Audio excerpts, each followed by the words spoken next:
ఒక కథ చెప్తుంటే మీ తెలంగాణ ఉద్యమంలో మనం ఏం కథ అది. ఒక ఆయన ఉంటాడట, ఆయన బయటకు పోయిండు, పని చేసుకున్నాడు. ఇంటికి వస్తున్న సందర్భంలో బజార్లకెళ్ళి వస్తుంటే అక్కడ మంచి రంగురంగుల చిలుకలు ఉన్నాయట. ఆయన ఒక దగ్గరికి పోయిండు, పోయి ఏం చేసిండు, ఒక మంచి అందంగా ఉన్న చిలుకను చూసి దీని ధర ఎంత చెప్పవయా అన్నాడట. ఆయన బాగా ఎక్కువ ధర చెప్పిండట. అరే గంతగానం చెప్తున్నావు, వేరే చిలుకలు తక్కువ ధర ఉందంటే ఇది ప్రత్యేకమైన చిలుక, ఇది మాట్లాడే చిలుక, మీరు ఇంటికి తీసుకుపోండి చాలా బాగుంటుందని చెప్పిండట.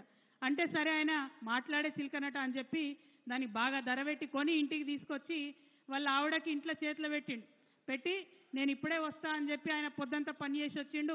స్నానం గీనం చేసి వద్దామని ఆయన పోయిండు. ఆయన స్నానం చేసి వచ్చి భోజనం చేద్దామని కూర్చునే వరకు మంచిగా గుమగుమలాడేటటువంటి కూర వాళ్ళ ఆవిడ సిద్ధం చేసి పెట్టిందట.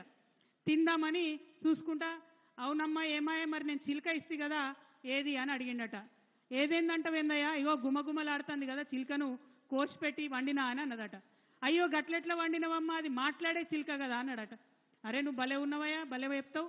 మాట్లాడే చిలుక అయితే నేను దాన్ని పంజరంలోకి వెళ్ళి బయటకు తీసినప్పుడు మాట్లాడాలి, అంతేనా? పంజరంలోకి వెళ్ళి బయటకు తీసి రెక్కలు ఇరిసి గొంతు మీద కత్తి పెట్టినప్పుడు మాట్లాడాలి. మరి పోనీ గొంతు మీద కత్తి పెట్టి నేను బరబర కోసేటప్పుడన్నా మాట్లాడాలి. అది ఎప్పుడు మాట్లాడకపోయి అది మాట్లాడుతుందని నాకేం తెలుసు అని ఆమె అన్నదట. అవునా కాదా? మరి నిజంగానే మాట్లాడే చిలుక అయితే ఎప్పుడో ఒకసారి మాట్లాడాలి. ఇక బీసీల పరిస్థితి కూడా గట్లే ఉంది. ఇవాళ మాట్లాడకపోతే మన పరిస్థితి కూడా చిలుక పరిస్థితే అవుతుంది.